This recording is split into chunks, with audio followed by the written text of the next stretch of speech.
नमस्कार, आप देख रहे हैं पद्मेश 24/7 कृष्णा संडे के साथ। चलिए सबसे पहले नजर डालते हैं आज की हेडलाइंस पर।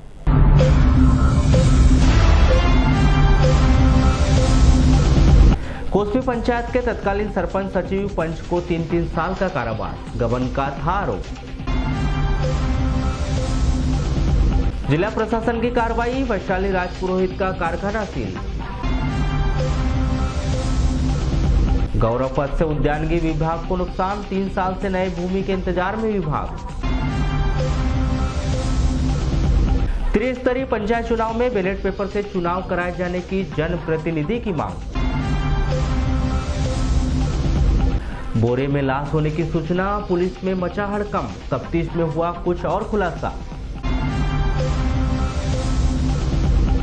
राष्ट्रीय मानव बैगाओं ने जिला प्रशासन से मूलभूत सुविधाएं उपलब्ध कराने की लगाई गुहार। संबल कार्ड हो गया रद्द, विश्वविद्यालय का छात्रों को फरमान, फीस जमा करो तब मिलेगा परीक्षा परिणाम। अब समाचार विस्तार से।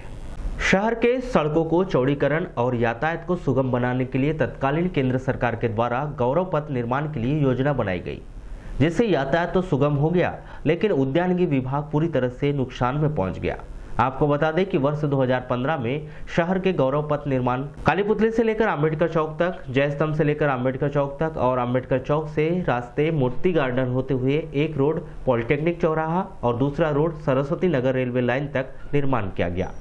इस दौरान मोती गार्डन के सामने स्थित उद्यानिकी विभाग कार्यालय को बड़ा नुकसान हुआ।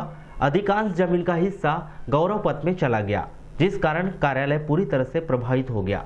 3 साल से अब विभाग नई जमीन की मांग कर रहा है, जिस पर अब तक अमल नहीं किया गया। नतीजा, प्रति वर्ष उद्यानिकी को नुकसान ही नुकसान हो रहा है और कई लोगों के हाथों से रोजगार भी छिन गया है। हालांकि विभाग के अधिकारी इस मामले पर कैमरे पर बोलने से इनकार करते हैं, लेकिन बताते हैं कि जल्दी यदि विभाग को जमीन मिल जाए तो दोबारा उसे उद्यान के रूप में तैयार करने के लिए बरसों लग जाएंगे। त्रिस्तरीय पंचायत चुनाव की घंटी लगभग बज चुकी है। इसके साथ ही शुरू हो चुका है चर्चाओं का दौर। क्या पंचायत चुनाव बीते वर्ष की तरह बैलेट पेपर से होंगे या फिर ईवीएम से? आपको बता दें कि वर्ष 2015 में हुए त्रिस्तरीय पंचायत चुनाव के दौरान सरपंच और पंच के चुनाव बैलेट पेपर से करवाए गए थे। उसी तरह इस बार भी इन चुनावों को बैलेट पेपर से करवाए जाने की मांग स्थानीय जनप्रतिनिधियों के माध्यम से उठने लगी है। देखिए, जैसा कि पिछले बार का आपने बताया कि पिछले बार भी चुनाव मैं खुद मतदान किया हूँ पंचायत में। पिछले बार चुनाव में सरपंच और पंच के चुनाव बैलेट पेपर से हुए। तो जहाँ तक मेरा मानना है कि इस बार भी पंचायत चुनाव में सरपंच के हो या पंच के चुनाव हो, ये बैलेट पेपर से ही होना चाहिए, क्योंकि उसमें पेपर से चुनाव होने में कहीं ना कहीं किसी प्रकार की धांधली की आशंका नहीं होती। और अगर किसी ने ऑब्जेक्शन लिया, क्योंकि सरपंच चुनाव एक बहुत ही पंचायत स्तर के बहुत ही क्या कहना चाहिए उसको, मुश्किल चुनाव है, क्योंकि यहाँ पर एक गांव अपना मुखिया चुनता है और इस समय अगर किसी प्रकार की धांधली वहाँ पर होती है तो अगर वो बैलेट पेपर से हुआ है तो उसका तुरंत निराकरण वहाँ पर हो जाता है, और अगर वो ईवीएम से हुआ है तो कहीं ना कहीं उसमें लोग प्रश्न चिन्ह लगा देते हैं। इसलिए जहाँ तक मेरा मानना है कि पंच और सरपंच के चुनाव बैलेट पेपर से ही होने चाहिए। कोसमी के स्थानीय जनप्रतिनिधि संदेश नपुरे भी बताते हैं कि पंचायत स्तर के चुनाव बैलेट पेपर से करवाए जाना चाहिए, क्योंकि बैलेट पेपर के माध्यम से चुनाव परिणाम उसी दिन मिल जाएंगे, जिससे पंचायत में किसी भी तरह के तनाव की स्थिति नहीं होगी। पंचायत में जो पंच सरपंच का जो चुनाव होता है वो बैलेट पेपर से होना चाहिए। वो इसलिए होना चाहिए क्योंकि बैलेट पेपर से उसी दिन परिणाम आ जाते हैं, और परिणाम आने की स्थिति में क्या पक्ष विपक्ष जो रहता है, जो चुनाव हारने वाला या जीतने वाला, तो उत्साहित लोग आक्रोश में आके कुछ भी झगड़ा लड़ाई बहुत सारी चीज़ें का।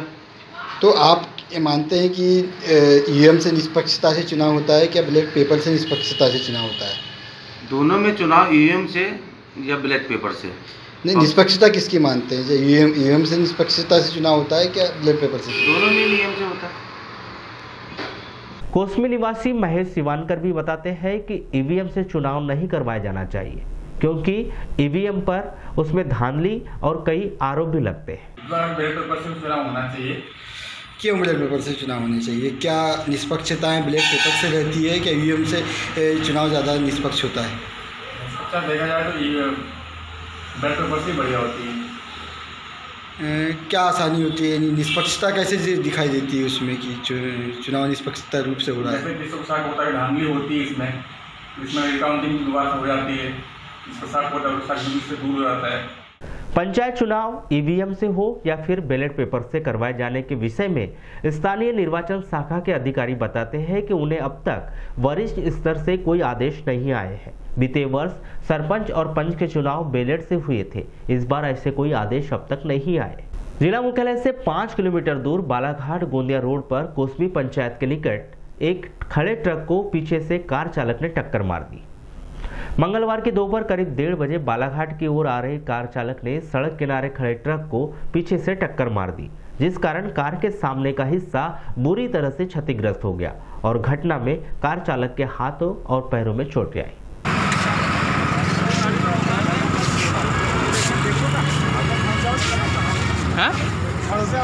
एयरबैग खुल गए ना पूरे, एयरबैग खुल गए ना पूरे, खुल गए ना, 1 2 3 पीछे का एयरबैग खुल गए ना पूरे एयरबैग खुल गए। चलिए हम आपको एक ऐसी खबर बताते हैं जिसने 22 सितंबर की रात को पुलिस के रोंगटे खड़े कर दिए। पुलिस हरकत में आई, तफ्तीश की और जांच में जो खुलासा हुआ उसे सुनकर आप भी दंग हो जाएंगे।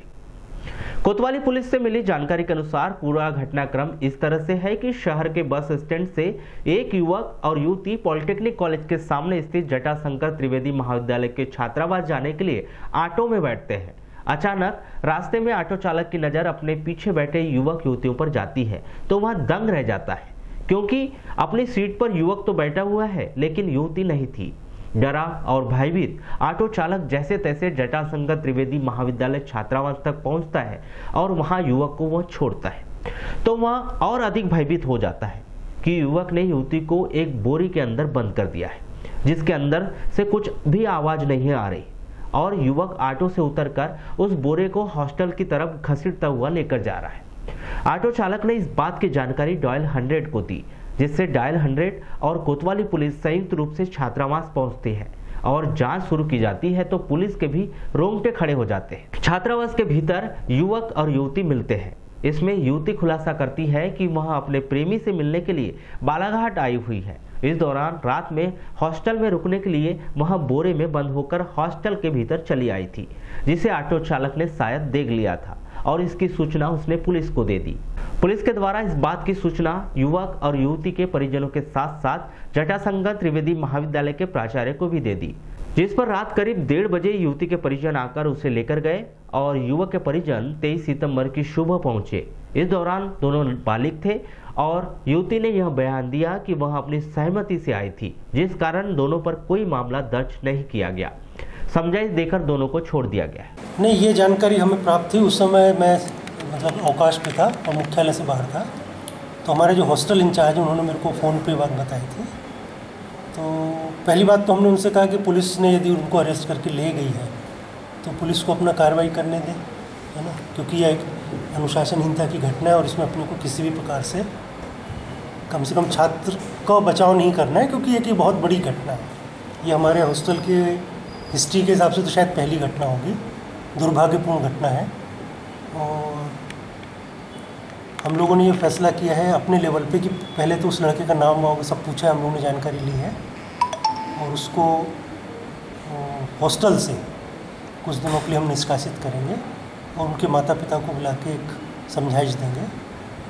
और दूसरा, एक जो त्वरित कार्रवाई हम कर रहे हैं कि जैसे आपने ट्री गार्ड का पूछा था, ट्री गार्ड का भी जवाब दे रहे हैं कि CCTV कैमरे लगाने का है प्रावधान, शायद अगले 2 महीने में वो काम हो जाएगा।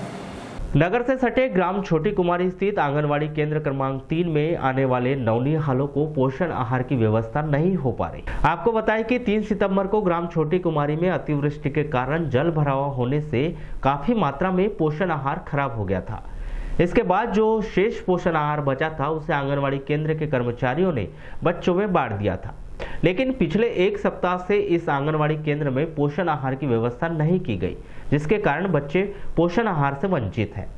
इस संदर्भ में आंगनवाड़ी केंद्र की सहायिका प्रेमवती बघेल ने बताया कि 2 सप्ताह पहले आई बाढ़ की वजह से पोषक आहार की बोरियां खराब हो गई थी। जो शेष बची थी उसे बच्चों में बांट दिया गया था। 1 सप्ताह से पोषण आहार विभाग की ओर से उन्हें प्राप्त नहीं हुआ है और विभाग ने बताया है कि शीघ्र ही पोषण आहार की व्यवस्था बच्चों को की जाएगी। नहीं, अभी तो यानी कि 2 सप्ताह हो गए। जो बचत वाला था वो बाढ़ के बाद में है तो बांटे हमने। यहाँ पे नहीं बांटे, आंगनबाड़ी में भी नहीं बांटे, वो मंच में लगा रहे थे बाढ़ की वजह से, तो वहाँ पे बांटे।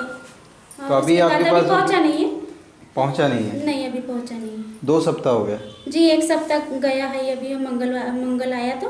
अच्छा। और अभी अब सोमवार तक ही पहुँच ही जाएगा। तो इसकी जानकारी आपने दी है? हाँ, मैं वो सर मैडम को दे दी होंगी। किसको बताया आपने? वो मैडम को बताई होगी, कार्यकर्ता ने। मैं सहायिका हूँ। अच्छा, सहायिका है। कार्यकर्ता कहाँ है? कार्यकर्ता वो तहसील ऑफिस गई है आज। किस लिए गई? वो BLO का काम करती है। अच्छा, फार्म लाने गई। अच्छा, कितने बच्चे दर्ज हैं आपके यहाँ? हमारे यहाँ 22 दर्ज। 22 दर्ज। तो अभी इनको सिर्फ भोजन मिल रहा है? हाँ, भोजन सुबह नाश्ता में आज लापसी आई थी, यानी कि गेहूँ का आटा वाली। अच्छा। और अभी भोजन में 12 साढ़े 12 बजे वो दाल चावल और सब्जी आती है। वहीं ग्रामीण रामप्रसाद लीलारे ने कहा कि यदि आंगनवाड़ी केंद्र में पोषण आहार नहीं है तो विभाग को यह व्यवस्था करनी चाहिए। सर, वो बाढ़ पीड़ित में उनका जो आंगनवाड़ी का जो बना है, अच्छा, वो पूरा डूब गया था, इसलिए यहाँ पे लगा रहे हैं। अच्छा, ये बताएं, जैसे पोषण आहार 1 सप्ताह से नहीं है, तो क्या पानी की वजह से भीग गया था? क्या हुआ था? वो सर बोरी वोरी सब वहीं थी, सब वो डूब गया था। अच्छा। कुछ खराब हो गया, कुछ निकाले, वो बांट दिए। फिर अभी 1 हफ्ता से नहीं है बोल रहे हैं। अच्छा, तो क्या लगता है व्यवस्था होनी चाहिए कि नहीं? व्यवस्था होना चाहिए ना सर। अब खत्म हो गया तो बुलाना चाहिए। कलेक्टर दीपक आर्य के नेतृत्व में आज कलेक्ट्रेट के सभा कक्ष में आवश्यक बैठक आयोजित की गई, जिसमें शिक्षा विभाग के द्वारा किए जा रहे कार्यों की विधिवत समीक्षा की गई।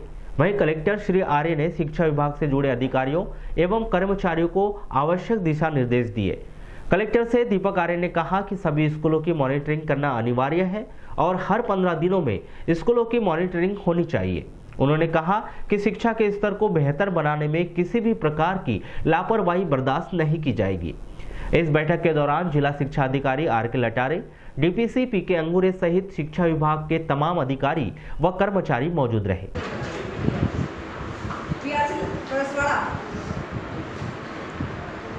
पिछले महीने आपने अगस्त में कितने दौरे किए? इसमें तो नहीं आ रहा। रीडिंग नहीं किया आपने? 15 दिन में एक बार करना कंपल्सरी है और दूसरी टीम पे आपको निवेदन करेगी। लालबरा जनपद क्षेत्र के अंतर्गत आने वाली पांडरवानी पंचायत के रामजी टोला में बीते 5 वर्षों से आंगनवाड़ी का निर्माण कार्य पूर्ण नहीं हो सका है। इस बात की जानकारी ग्रामीणों के द्वारा जिला प्रशासन को दी गई। रामजी टोला निवासी रामजी माने बताते हैं कि 5 वर्ष पहले आंगनवाड़ी का भूमि पूजन हुआ, निर्माण कार्य शुरू हुआ, लेकिन स्थानीय व्यक्ति के द्वारा आंगनवाड़ी निर्माण स्थल पर सड़क नहीं होने की बात कहते हुए स्टे लगा दिया गया। हमारा जो आंगनवाड़ी है 5 साल पूर्व मंत्री था हमारे गौरी शंकर बिसेन जी, जब उनने भूमि पूजन किए हैं तो इस वर्ष बन रहा था आंगनवाड़ी, तो वहाँ गड्ढा और कालम खड़ा हो गया, तो उनके साइड में जो रजलाल हरदे करके है वो स्टे लगाया है। 2 बार पटवारी आया है तो कोर्ट में मामला चले गया है, इसलिए हम बालाघाट जन सुनवाई में यहाँ कलेक्टर। अच्छा, ये बताइए क्यों रोक रहे हैं?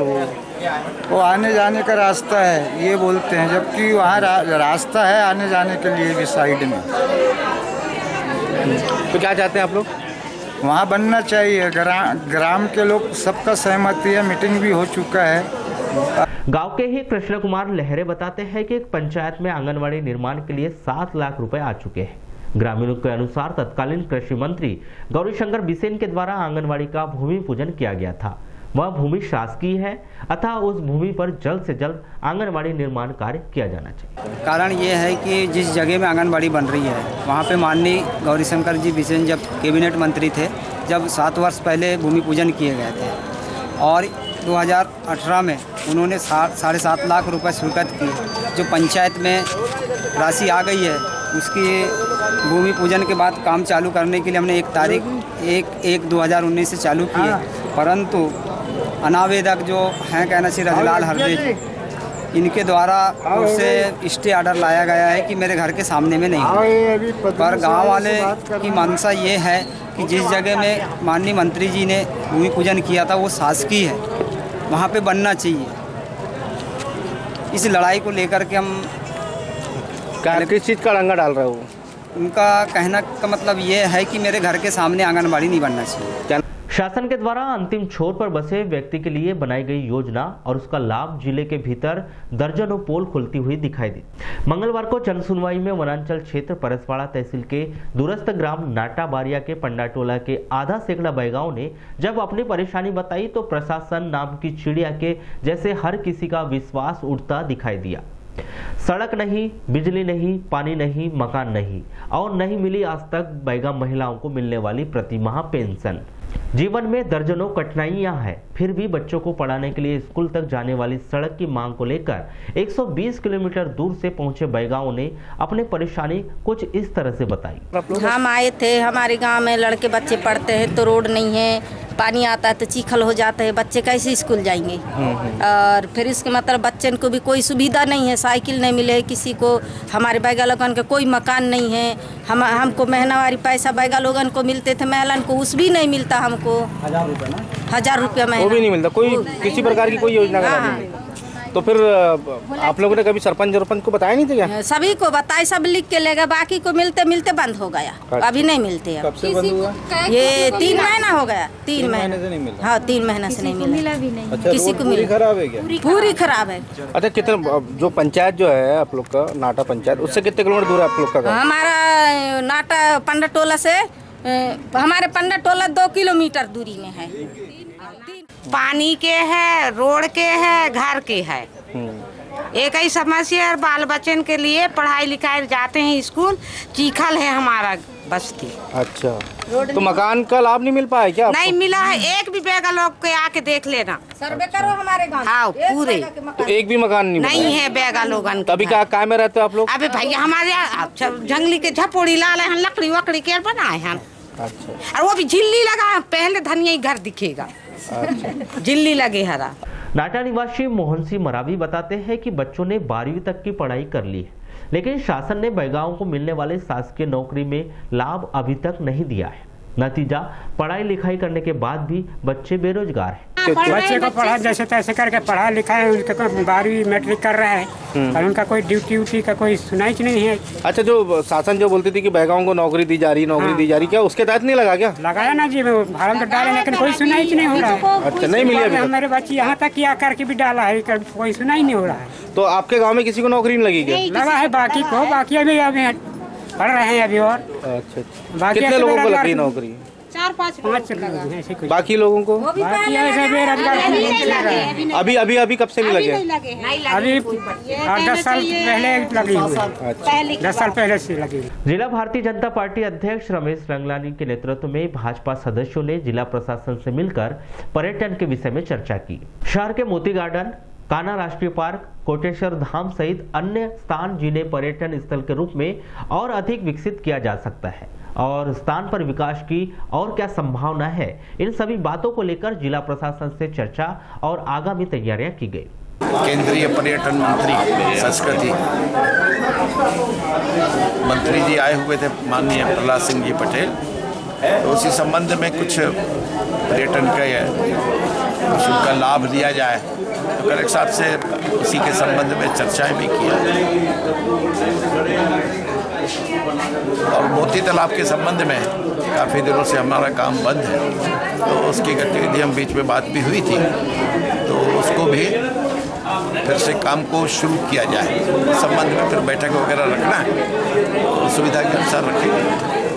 फिर भी सर क्या संभावना लग रही है, जैसे आप मिलने के लिए आए थे प्रहलाद जी की? संभावनाएं तो देखिए क्या है कि एक तो कान्हा के संबंध में अपन बात कर सकते हैं पर्यटन विभाग का, दूसरा कोटेश्वर मंदिर जो है उसका एक नया स्वरूप रहेगा, तो स्वरूप तो वो अपना बना रहेगा, लेकिन उसका एक पूरे देश में उसका नाम भी हो, लोगों को भी पता चले कि ये पूरा सिद्ध हमारा एक मंदिर लांजी में है। उसके लिए फिर एयरपोर्ट पे भी अपन बोर्ड लगा सकते हैं, नागपुर रेलवे स्टेशन पे लगा सकते हैं, गोंदिया रेलवे स्टेशन, थोड़ा सा उसका एक प्रचार प्रसार भी हो जाए। मध्य प्रदेश के सतना स्थित ग्रामोदय विश्वविद्यालय से पढ़ाई करने वाले 1 सैकड़े से अधिक छात्रों ने जिला प्रशासन से उनके परीक्षा परिणाम दिलवाने की मांग रखी। छात्रों ने बताया कि बीते दिनों उन्होंने ग्रामोदय विश्वविद्यालय के अंतर्गत अलग अलग कोर्स में पढ़ाई की, जिसका परीक्षा परिणाम आ चुका है, लेकिन विश्वविद्यालय के द्वारा पहले फीस जमा करने की बात कही जा रही है। पूर्व फीस माफ कर दी गई थी, लेकिन संबल कार्ड रद्द होने की वजह से फीस माफी भी रद्द कर दी गई है, जिससे छात्र बहुत अधिक परेशान है। सर, हम लोग फीस माफी को लेकर यहाँ पे कलेक्ट्रेट ऑफिस में जन सुनवाई में उपस्थित हुए थे। क्या करते हैं आप लोग? सर, हम लोग BHW कोर्स कर रहे हैं, जो मुख्यमंत्री सामुदायिक नेतृत्व क्षमता के अंतर्गत आता है, और ये इसकी यूनिवर्सिटी सतना यूनिवर्सिटी है, जिसके थ्रू हमारी फ़ीस माफ़ हो गई थी। और अभी जैसे एग्ज़ाम हुई है उसके बाद नोटिस आई कि हमको फ़ीस देना होगा, वरना रिजल्ट रोक लिया जाएगा। क्यों पहले फीस माफ़ हो चुकी थी, क्यों, किस वजह से? संबल कार्ड के थ्रू फीस माफ़ हुई थी, तो जो जून में क्लियर हो गया कि सभी को फ़ीस वापस हो गई थी। लेकिन अब ये बोल रहे हैं कि तुम लोग अगर फ़ीस नहीं पटाओगे तो हम लोग रिज़ल्ट नहीं देंगे। क्यों मांग रहे हैं फीस अब? जैसे सर, ये तो वो संबल कार्ड निरस्त करते हुए। अच्छा, सबके संबल कार्ड निरस्त हो चुके हैं? हाँ, सभी के, जितने लोगों की फीस माफ हुई थी उनके सभी के। खैलांजी स्थित गोठान भूमि पर अतिक्रमण हटाए जाने के लिए यादव समाज के लोगों के द्वारा गुहार लगाई गई। खैलांजी निवासी मुरलीधर गुर्जर बताते हैं कि बीते कई वर्षों से गोठान भूमि से अतिक्रमण हटाए जाने की मांग उनके और उनके समाज के द्वारा रखी जा रही है। इस पर सुनवाई नहीं हो रही है। हम इसके पहले वहाँ पर गौठान की जगह के ऊपर मिश्रा परिवार और कुछ लोगों ने अतिक्रमण किया हुआ था। वहाँ पर डॉक्टर निर्मल पूर्व विधायक इन लोगों ने 2 लाख रुपए की राशि 10वें सभा मंच के लिए 2018 में दिए थे, 10वें महीने में। उसके बाद में फिर आचार संहिता लग गई, तो जिस भूमि के लिए उन लोगों ने राशि आवंटित की थी सभा मंच के लिए, वहाँ पर आरा मिल वाले ने अपना 65 सालों से कब्जा करके रखा हुआ था, और पंचायत को भी वो सभा मंच बनाने के लिए जगह नहीं दे रहा था, जिसमें सरपंच और पंचायत की पूरी बॉडी तहसीलदार से मिली, और गांव में जो गौठान रहता है आदिवासी गोंडवारी समाज का, और उसके सदस्यों को लेकर मध्य प्रदेश लिपिक संवर्ग के द्वारा अपनी लंबित मांगों को पूर्ण कराए जाने के लिए जिला प्रशासन को मध्य प्रदेश शासन के नाम एक ज्ञापन सौंपा गया है। लिपिक कर्मचारी संघ के जिलाध्यक्ष योगेंद्र सिंह तोमर ने बताया कि मध्य प्रदेश के मुख्य सचिव को कलेक्टर के माध्यम से एक साथ मध्य प्रदेश में ज्ञापन सौंपने की योजना बनाई गई, जिसमें रमेश चंद्र शर्मा समिति की रिपोर्ट के अनुसार पुनः पास करने के लिए मांग रखी गई है। रमेश चंद्र शर्मा समिति की जो 23 मांगे थी, वो रिपोर्ट को हम पुनः पास करने के लिए हमारी सरकार ने, पूर्व सरकार ने पास किया था, जिसको नहीं कर पाए। अब हमारी जो मांगे हैं नई सरकार ने अपने वचन पत्र में लिया है, उन्होंने शिक्षकों के समान पे ग्रेड और वेतनमान देने के लिए आज उसी तारतम्य में हम माननीय कलेक्टर महोदय को अपना ज्ञापन देना चाह रहे हैं। तो अभी तक नहीं मिल पाया क्या उसमें? अभी तक नहीं हो पाई वो मांग। तो ज्ञापन सौंप कर क्या मांग करना चाहते हो? ज्ञापन सौंपना, स्मरण दिलाना है सरकार को कि आपने हमारी जो मांगे हैं वचन पत्र में लिया है, उसको पूर्ण की जाए। अगर नहीं करती सरकार तो फिर क्या करें? तो आगामी हम और भी अपनी आंदोलन को और तेज करने का कार्यक्रम बनाएंगे। ये क्या प्रांतीय लेवल पे? प्रांतीय प्रदेश भर में। बैंक अधिकारियों कर्मचारियों के 4 संगठनों के द्वारा 26 सितंबर से होने वाली बैंकों की हड़ताल स्थगित कर दी गई है, जिसका ऐलान बैंक अधिकारी कर्मचारियों के 4 संगठनों के पदाधिकारियों के द्वारा किया गया है। साथ ही संगठनों के द्वारा आगामी समय में मांग पूरी न होने पर पुनः हड़ताल पर जाने की चेतावनी भी दी गई है। बैंक अधिकारियों कर्मचारियों के संगठनों के द्वारा यह फैसला भारत सरकार के वित्तीय सचिव व chief labour officer Rajiv Kumar के साथ सोमवार को हुई बैठक के दौरान लिया गया है, जिसमें बैंक ट्रेड यूनियनों ने प्रस्तावित 26 और 27 सितंबर की हड़ताल टाल दी है। आपको बताएं कि बैंक यूनियनों ने 10 बैंकों के विलय को रोकने व अपनी लंबित मांगों की पूर्ति के लिए हड़ताल पर जाने का ऐलान किया था। जब भी कोई संगठन ऐसा या विशेष रूप से जो बैंकिंग संगठन हड़ताल का आह्वान करते हैं, तो सरकार की प्रणाली है कि मुख्य श्रमिक अधिकारी चीफ लेबर ऑफिसर जो है बैंकों के संगठनों को भी प्रतिनिधि को और भारत सरकार के प्रतिनिधि को आमंत्रित करता है और आपस में समझौता आपस में जो है जो भी समस्या है उसको निपटाने के लिए प्रयास करता है। इसी तारतम्य में कल जो है चीफ लेबर कमिश्नर के द्वारा बैंकिंग संगठनों के जो नेता हैं और भारत सरकार के प्रतिनिधि वित्त मंत्रालय के उनके साथ बैठक आयोजित की गई थी, जिसमें भारत सरकार के प्रतिनिधि के द्वारा ये सिद्धांत यह माना गया है कि जो बैंकों का मर्जर है इसमें समस्याएं उत्पन्न होगी। इसके लिए जो भी कर्मचारियों की समस्याएं होगी या बैंकिंग संबंधी जो समस्या होगी उसके लिए एक कमेटी गठित की जाएगी। उस पर वो कमेटी जो है इसमें मर्जर के संबंध में जो भी समस्याएं आने वाली है उसका वो निराकरण करेगी। इसके साथ साथ ये भी था कि 5 दिन का सप्ताह बैंकिंग लेन देन का वो किया जाए, तो उसके लिए भी उन्होंने सैद्धांतिक रूप से मान्यता दी है और इसको भी जो है भारत शासन के लालबर्रा में भी मध्य प्रदेश पंचायत एवं ग्रामीण विकास विभाग के निर्देश के अनुसार ग्राम पंचायत विकास योजना तैयार करने के लिए स्थानीय जनपद पंचायत के सभा कक्ष में 23 सितंबर से 30 सितंबर तक समस्त ग्राम पंचायतों के 5 सदस्यीय दलों को प्रशिक्षित करने के लिए अलग अलग तिथियों में 2-2 दिनों का प्रशिक्षण कार्यक्रम आयोजित किया गया है। इसी कड़ी में जन कल्याण अभियान सबकी योजना सबका विकास कार्यक्रम के अंतर्गत ग्राम पंचायत विकास योजना तैयार करने हेतु 23 व 24 सितंबर को 2 दिवसीय प्रशिक्षण कार्यक्रम में 19 ग्राम पंचायतों के 95 प्रशिक्षणार्थियों में सचिव, रोजगार सहायक, आंगनवाड़ी कार्यकर्ता, आशा कार्यकर्ता व स्वच्छता दूतों को प्रशिक्षण देकर दक्ष किया गया। और बाल स्वास्थ्य सुविधाओं की उपलब्धता या हमारे स्वास्थ्य विभाग में भी मिलेगा और आपके पास भी है, इसलिए तो सबको रखा था कि कोई चीज छूटे ना। माता और बाल स्वास्थ्य सुविधाओं की उपलब्धता है तो 1, नहीं है तो 2। अब ये माता एवं बाल स्वास्थ्य सुविधा क्या है? स्वास्थ्य विभाग वाले इसमें शिशु जन कल्याण अभियान योजना अंतर्गत सबकी योजना सबका विकास के संबंध में वर्ष 2020-21 के लिए वार्षिक कार्य योजना तैयार की जाना है, जिसके लिए एक पंचायत से 5 सदस्यीय दल को प्रशिक्षण दिया जा रहा है। जो प्रशिक्षण 23 तारीख से प्रारंभ हुआ है। एक सत्र में 5 प्रतिभागी के हिसाब से बुलाया गया है, जिसमें सचिव, ग्राम रोजगार सहायक, आंगनबाड़ी कार्यकर्ता, आशा कार्यकर्ता और स्वच्छाग्रही। ये प्रशिक्षण हमारा 30 सितंबर तक चलेगा, जिसमें वार्षिक कार्य योजना जीपीडीपी तैयार की जानी है, वो पोर्टल पर दर्ज होना है। उसी प्रकार मिशन अंत्योदय ऐप में पूरी कार्य योजना अपलोड की जाना है। जिला प्रशासन की टीम ने लगभग 15 दिन बाद एक बार फिर खाद्य पदार्थों के स्थानीय निर्माताओं के रेस्टोरेंट, होटल और मिठाई की दुकान व कारखानों पर खाद्य सुरक्षा विभाग एवं नगर पालिका के संयुक्त तत्वाधान में छापामार कार्रवाई शुरू की। इसी कड़ी में 24 सितंबर को शहर के वार्ड नंबर 21 में स्थित कृष्णा दूध डेयरी में कार्रवाई की गई। कार्रवाई के दौरान कृष्णा दूध डेयरी से विक्रय हो रहे दूध में मिलावट की आशंका पर दूध के नमूने लिए गए।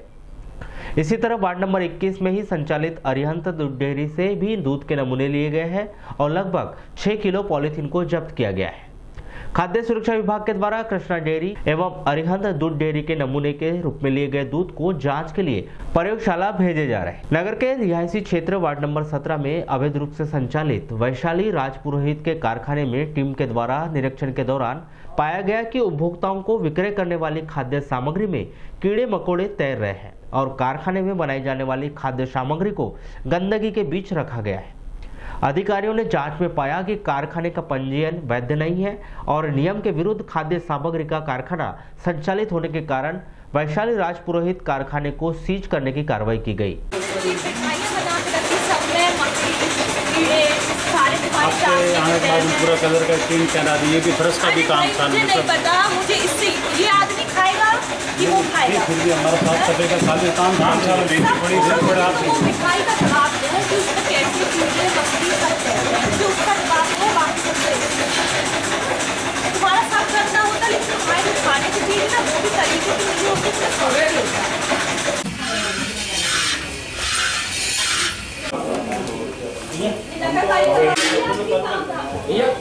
ऐसे बनाने के चक्कर में कई लोग खाना छोड़ देंगे मिठाई, फिर बाहर जाकर मिठाई बंद हो जाएगी।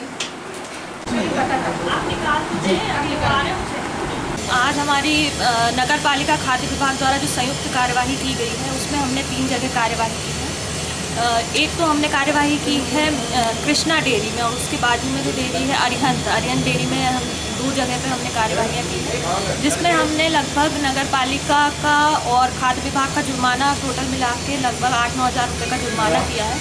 5-6 किलो के आसपास पॉलीथीन को जब्त किया है। नगर पालिका ने साफ़ सफाई के हिसाब से जुर्माना लगाया है।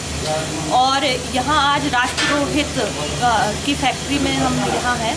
इस फैक्ट्री में जो गंदगी है वो तो बेहिसाब है। इसके अलावा लगभग 100 से 150 किलो के आसपास जो मिठाइयाँ मिली हैं, जिनमें मकड़ी और फफूंद सब लग चुकी है, जो कि बिल्कुल खाने योग्य नहीं है, जिनको डिस्पोज कराया जाएगा। इसके अलावा एक भट्टा है जो कि कमर्शियल यूज़ के हिसाब से बैन है, और जो लकड़ी का यूज़ ये कर रहे हैं, ये कि जिसकी परमिशन नहीं है इनके पास, इसको सीज़ किया जा रहा है। नगर पालिका और टोटल जुर्माने के बाद एक कारखाना आज सीज़ किया जाएगा, और लगभग इनको 1 सप्ताह का समय दिया जाएगा कि ये सारी चीज़ें ओके करने के बाद ही ये कारखाना खुलेगा। जिला मुख्यालय से 5 किलोमीटर दूर ग्राम छोटी कुमारी में बाढ़ पीड़ित परिवार से आईपीएफ महिला मंडल बालाघाट एवं आईपीएफ महिला मंडल भरवेली ने समाज सेवा भाव से उपस्थित होकर पीड़ित परिवारों के सदस्यों को कुछ राहत देने हेतु सामग्रियों का वितरण किया। पीड़ित परिवारों के साथ कुछ समय रहकर धीरज बंधाया तथा बच्चों को पढ़ाई हेतु समझाया गया। इस दौरान बाढ़ पीड़ितों से चर्चा की गई और परेशानी जानी। लामता औद्योगिक बास डिपो में मोटर्स एसोसिएशन बालाघाट के तत्वाधान में परिवहनकर्ताओं के द्वारा वनोपज के नीलामी का बहिष्कार किया गया। परिवहनकर्ताओं ने चर्चा के दौरान बताया कि वनोपज परिवहन के कार्य का भुगतान नहीं होने के कारण बालाघाट जिले के सभी डिपो की नीलामी का हमारे द्वारा बहिष्कार किया जाएगा। जो अनुबंध शर्तों के अनुसार परिवहन ठेकेदार को 100% भुगतान 30 दिन में करना होता है। जिले भर के राजस्व अधिकारी ने प्रांतीय संगठन के आह्वान पर मंगलवार को कलेक्टर दीपक आर्य को ज्ञापन सौंपा, जिसमें अपनी विभिन्न मांगे रखी गई। तहसीलदार रामबापू देवांगन ने बताया कि प्रदेश में डिप्टी कलेक्टर और तहसीलदार के लगभग 250 पद खाली पड़े हुए हैं। इस तरह तहसील कार्यालय में ऑपरेटर और अन्य कर्मचारियों के पद भी खाली है, जिससे कार्य करने में बहुत अधिक परेशानियों का उन्हें सामना करना पड़ता है। प्रदेश शासन से जल्द इन पदों पर भर्ती करे, जिससे कार्य क्षमता और कार्य प्रभावित ना हो। आज प्रांतीय संघ के आह्वान पर कलेक्टर महोदय को जिले के जो समस्त राजस्व अधिकारियों ने ज्ञापन सौंपा है। ज्ञापन में जो प्रमुख मांगे ये है कि तहसीलदार के करीब 250 पद रिक्त हैं और उसके साथ साथ 200 पद डिप्टी कलेक्टर से रिक्त हैं, जिसमें पदोन्नति नहीं हो रही है, तो तत्काल पदोन्नति करें, जिससे तहसीलदार की जो संख्या रिक्त है उसकी पूर्ति हो सके। और उसके साथ संसाधन विहीन तहसीलों में पूरे तहसीलदार नायब तहसीलदार काम करने हैं और संसाधनों की कमी होने के कारण कार्य की गुणवत्ता प्रभावित हो रही है। हमारी सरकार से अपेक्षा है कि प्रत्येक तहसीलों में जो भी आवश्यक संसाधन हैं, ऑपरेटर हैं, कंप्यूटर हैं और जो क्लरिकल स्टाफ है, वो तत्काल उपलब्ध कराने की व्यवस्था करें, ताकि कार्य की गुणवत्ता प्रभावित ना हो सके। राजस्व विभाग निरंतर शासन के निर्देशों के अनुरूप 24 घंटे कार्य करने को तत्पर रहता है, चाहे वसूली हो, चाहे प्रकरणों का निराकरण हो और प्राकृतिक आपदा हो। ऐसी स्थिति में हमारे पास संसाधन नहीं होते हैं, उसमें कार्य क्षमता प्रभावित होती है।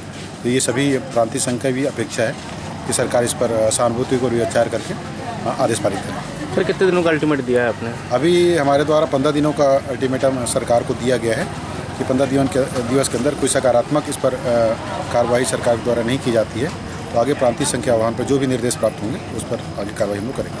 वामा महिला सुरक्षा दल का दूसरा वर्ष सम्मेलन स्थानीय नगर पालिका भवन में आयोजित किया गया। इस दौरान बड़ी संख्या में महिलाएं उपस्थित रही।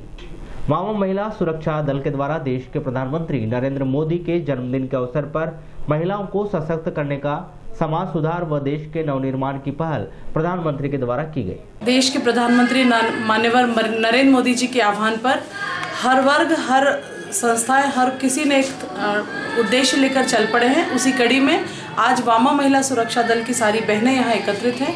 उद्देश्य यही है कि महिलाओं को सशक्त करने के साथ साथ जो समाज सुधार और देश के नवनिर्माण की पहल माननीय नरेंद्र मोदी जी की है, उसमें हम कैसे सहभागी बने। मुख्य उद्देश्य यह है कि यह जो स्वच्छता पखवाड़ा चल रहा है, इसके तहत हम महिलाओं को पॉलीथीन का इस्तेमाल न करने हेतु प्रेरित करें, साथ ही बायोडिग्रेडेबल चीज़ों के उपयोग की ओर हम उनका आकर्षित करना चाहते हैं और इसके साथ ही पर्यावरण संरक्षण हेतु ज़्यादा से ज़्यादा पौधे लगाना, उनका संरक्षण करना, इन तमाम चीज़ों के साथ आज नगर परिषद के तत्वाधान पर आज हम वामा महिला सुरक्षा दल का द्वितीय वार्षिक उत्सव यहाँ पर संपन्न कर रहे हैं। कार्यक्रम के उपलक्ष्य में आज हमारी यहाँ पर उपस्थित संरक्षिका, वामा महिला सुरक्षा दल की संरक्षिका श्रीमती मौसम बिसेन हरिन खेरे एवं हमारी जो संयोजिका है संगीता घोष मैडम, इनके नेतृत्व में आज हम यहाँ पर द्वितीय वार्षिक उत्सव पॉलिथीन के ऊपर में बैन होना चाहिए, पंतप्रधान नरेंद्र मोदी जी ने जो कहा है उनको संकल्प को लेते हुए आज हम हर नगर हर गांव में इस संकल्प। एकीकृत महिला बाल विकास परियोजना बालाघाट ग्रामीण के अंतर्गत सेक्टर आंवलाझरी के आंगनवाड़ी केंद्र पायली में राष्ट्रीय पोषण माह के अंतर्गत पोषण मेला एवं नुक्कड़ नाटक का आयोजन किया गया। पर्यवेक्षक मोहिनी मिश्रा के मार्गदर्शन में आंगनवाड़ी कार्यकर्ताओं के द्वारा ग्रामीण क्षेत्र में उपलब्ध आहार संबंधी पदार्थों से विभिन्न तरह की खाद्य सामग्री बनाई गई।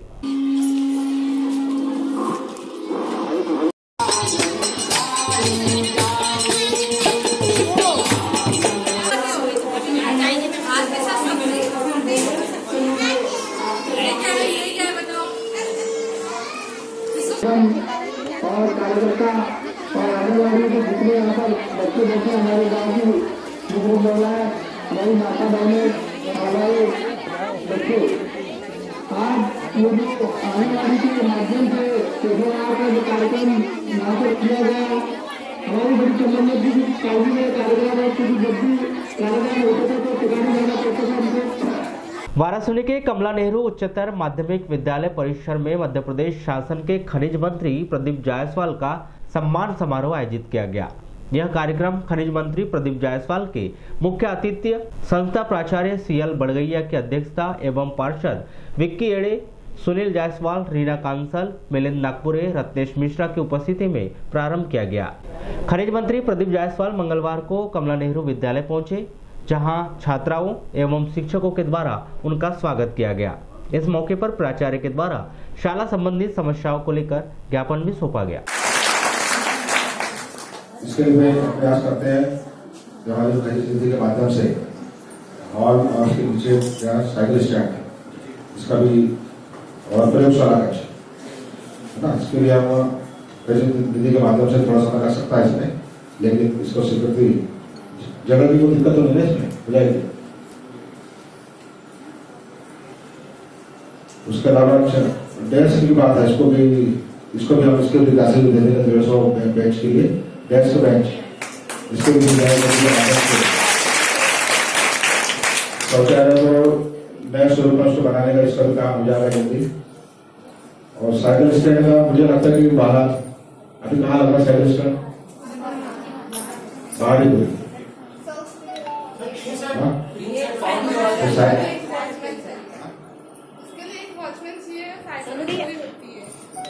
वॉचमैन की व्यवस्था आप लोग करें उसको, साइकिल के लिए ना, चलो टीन सेट की व्यवस्था करा रहा हूँ। हाँ, शौचालय पर अपन आवेदन कर रहे हैं और दोस्त की व्यवस्था ये तत्काल हो जाएगी। और जो कक्ष बनाना है, हॉल बनाना है, इसके लिए थोड़ा सा समय लगेगा, जिसे राशि स्वीकृत कराने में ज्यादा राशि लगेगी, तो इसकी राशि स्वीकृति और व्यवस्था में थोड़ा समय जरूर लगेगा। लेकिन ये जो दूसरी मांगे हैं इसको आप जिला मुख्यालय से लगी हुई कोसमी पंचायत के तत्कालीन सरपंच तेजरामुई के तत्कालीन सचिव रितु यादव, पंच सावित्री श्रीवास, राजेंद्र बम्बूरे को 3,12,000 रुपए के गबन के आरोप में 3 साल की सजा और 10,000 रुपए का अर्थदंड लगाया गया है। जानकारी के अनुसार भ्रष्टाचार निवारण अधिनियम के विशेष न्यायाधीश रामजी लाल ताम्रकार की विद्वान अदालत ने आरोपियों को दोषी मानते हुए सजा सुनाई। अभियोजन के अनुसार देवेंद्र कुमार मिश्रा, पंचायत इंस्पेक्टर, जनपद पंचायत कार्यालय बालाघाट के द्वारा तत्कालीन जनपद CEO सुमन खातरकर के द्वारा थाना प्रभारी ग्रामीण नवेगांव को जांच दल द्वारा की गई जांच प्रतिवेदन प्रस्तुत किए गए, जिसमें पाया गया कि तत्कालीन सरपंच, सचिव और पंच के द्वारा शासकीय राशि रोजगार गारंटी योजना में अफरा तफरी की गई थी। इस मामले में सरपंच तेजराम के द्वारा 74,000, सचिव रितु यादव के द्वारा 74,000, पंच सावित्री श्रीवास के द्वारा 40,000 और एक और अन्य पंच राजेंद्र बम्बूरे के द्वारा लगभग 1 लाख रुपए का गबन किए जाने का आरोप लगा था। ग्रामीण थाना पुलिस के द्वारा दुष्कर्म के आरोप में एक महिला सहित उसके 2 सगे भाइयों को गिरफ्तार कर जेल भेज दिया गया। जानकारी के अनुसार आरोपी मनीषा नेवारे और उसके 2 सगे भाई आकाश और मनीष को एक युवती को मानसिक रूप से प्रताड़ित करने और लगातार शारीरिक संबंध बनाए जाने के आरोप में गिरफ्तार किया गया। ये दिनांक 22/9/2019 को जो है थाना ग्रामीण पर एक रिपोर्ट आई थी, इसमें कि एक नाबालिग बच्ची द्वारा बताया गया कि उसी के मोहल्ले में रहने वाले आकाश सहारे ने जो है उसके साथ जो है इसी माह में लगभग 2 से 3 बार बलात्कार किया था।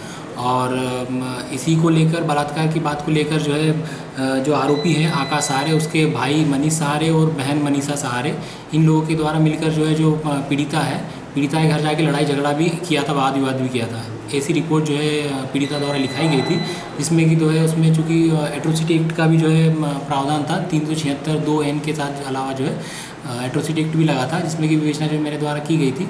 और आज दिनांक को जो है तीनों आरोपियों को गिरफ्तार करके माननीय कोर्ट में जो है भेजा गया है।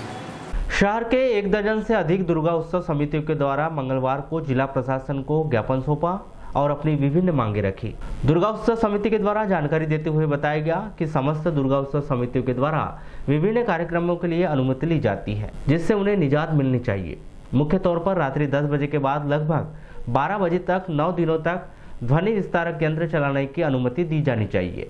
इसके साथ ही प्रत्येक पंडालों पर शाम 6 से रात्रि 2 बजे तक पुलिस की सुरक्षा सहित अन्य सुविधा की मांग समिति के सदस्यों के द्वारा रखी गई। माननीय एडीएम साहब के पास राज्यपाल महोदय के नाम पर एक ज्ञापन सौंपने के लिए आया था। यह ज्ञापन इस विषय पर है कि आने वाली 29 तारीख से हमारे संपूर्ण भारतवर्ष में नौ दुर्गा का पर्व हर्षोल्लास के साथ मनाया जाएगा। पिछले कुछ वर्षों से देखा जा रहा है कि प्रशासन इस नौ दुर्गा पर्व के कुछ समय पहले से बहुत ज़्यादा सख्तियां करने लगता है। इन सख्तियों में प्रमुख जो बिंदु हम लोगों ने रखे हैं वो बिंदु ये है कि पहले दुर्गा उत्सव समिति के जो हमारे अध्यक्ष उपाध्यक्ष होते हैं उनको विभिन्न विंडो से जाकर के एनओसी लेना पड़ता है, एसडीएम कार्यालय, एसपी साहब, फिर बालाघाट के टीआई साहब से। तो हमारी मुख्य मांग ये है कि इसमें सिंगल विंडो काउंटर होना चाहिए ताकि सारी जो हमारी एनओसी हैं समस्त समितियों को एक ही काउंटर विंडो से मिल जाए। दूसरी हमारी सबसे बड़ी मांग ये है कि जब नवरात्रि का समय आता है तो विभिन्न शोहदे जो हैं अलग अलग पंडालों पर जाकर के उत्पात मचाते हैं, हमारी माताओं बहनों के साथ छिड़कानी भी करते हैं। तो पुलिस प्रशासन की ऐसी व्यवस्था विभिन्न पंडालों पर हो कि किसी भी प्रकार की कोई नुकसान या कोई बदतमीजी किसी भी पंडाल पर ना होए। और हमारी तीसरी मांग ये है कि समुचित व्यवस्था पूरे पुलिस प्रशासन की। चलते चलते एक नज़र आज के हेडलाइंस पर एक बार फिर।